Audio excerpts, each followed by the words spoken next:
Why is America doing so poorly in speed skating? Two U.S. athletes were favorites to win, but neither came close to even getting a medal.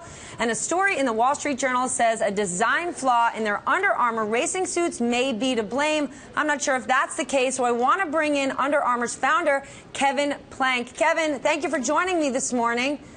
So Hi, you Stephanie. and I sat down just a few weeks ago. We were very excited about the Mach 39. Tell me about it. What's your reaction to all this?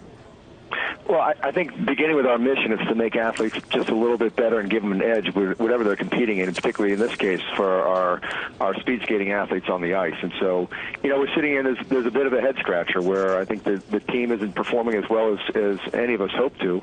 And, we're sort of at halftime through the race, and I think everybody's looking at it and saying what adjustments can be made. And look, when you're not performing, you look at everything, and it begins with from the training to the gear to the skates to the pillows that you slept on the night before. And so it's all very fair, and this is our business. And, hopefully, I think that we believe we've got an incredible product that can, help our athletes succeed and win. Even though this is the first time you've made this product, you designed it with Lockheed Martin. Can you walk me through how it's been beta tested? I mean, they didn't just put these suits on for the first time a few days ago, did they? No. We've had the relationship since 2011, and been working closely hand in hand with the team and the athletes. And Ted Morris, the executive director at U.S. Speed Skating, and we've had a great relationship. And so, I don't want this to be perceived as anything other than I think everybody's sort of just trying to find out what can we do to help our athletes win.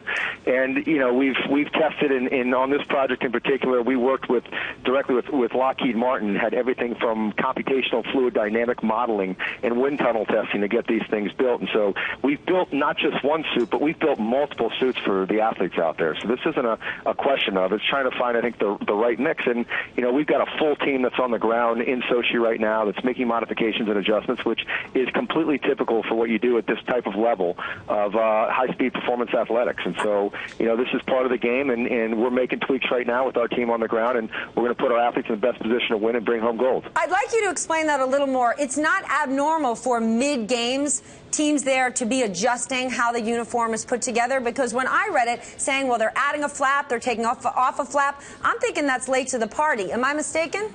Well, I think some of the things have been coming out about the venting in some of the suits, and so we actually made modifications to some of the original suits that we had that had a vent in the back. And I think some of the questions was, is that creating a parachute effect, which none of our previous testing, and when we delivered the suits in January to the teams, to the athletes, to the coaches, and the testing for the 6 weeks leading up to the competition, none of that showed up.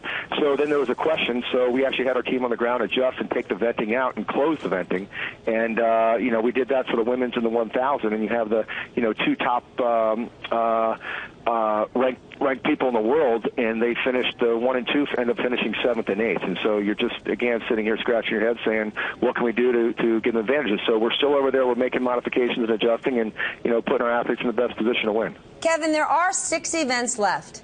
If, in fact, they do decide there is some sort of problem with the suit, they're not comfortable with the suit, and the players want to change what they're wearing, and maybe what they're wearing isn't an Under Armour product, would you be okay with that in the hopes that they come home with the gold? Well, let me be clear. We made 3 different suits for them. Number one is the best technology. The first suit that we did with all the computational fluid dynamic testing, we made the exact same suit with no flow molding whatsoever on it. And then we also have the suits that the teams worked out and used in the World Cup and the Olympic trials. And so, look, all of these are at their disposal. We're not going to stand in the way of our athletes competing and winning and finding ways to bring them champions. We remain patriots first, and as we look at this, we want to give our athletes the best advantage when they're standing at the starting line. And a lot of times in this case, too, it starts with just the belief. If they believe that this thing can help them win, then they're going to win. And if they get this in their head that it's something slowing them down, then that's let's make a change. There's 2 types of coaching that you can do, and number one is you stick with it and you find consistency, and the other side is when you have some adversity, you shuffle the deck. So I don't know if anybody's got the lock on which one is absolutely right, but we stand behind U.S. Speed Skating, and we're going to sit here and root our tails off, which is about what we can do right now. Kevin, the Dutch coach overheard a couple of speed skaters saying they felt that the suits were slowing them down. Do you think they could just be psyching themselves out? Do you think maybe they just haven't trained at the right altitude? I don't. These are world-class athletes that do this all the time, and so when you start getting into hearsay and subjectivity, none of that has come back to us. We've had a great partnership with U.S. Speed Skating, and again, our job is making those athletes believe that when they walk out there, that they've got the best. They're the best advantaged to actually compete and more importantly win. And so we feel like we're doing that, and we'll continue to do that through the last 5 or 6 events here. Nike had a problem with the suits that they produced in 2006, so they went back to an older model. So it's safe to say we've seen this happen before, and there's a lot of tweaking as it relates to speed skating suits, correct?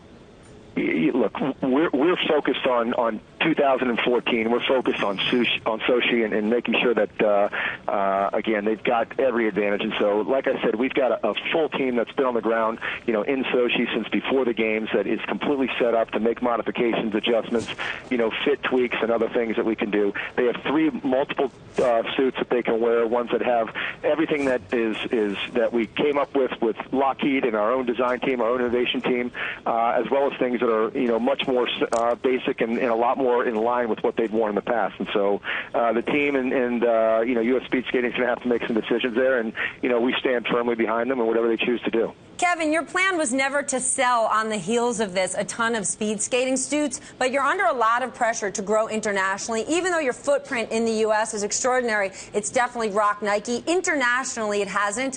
What do you think could be the outcome, the result of your international sales push if things aren't really working out for you here?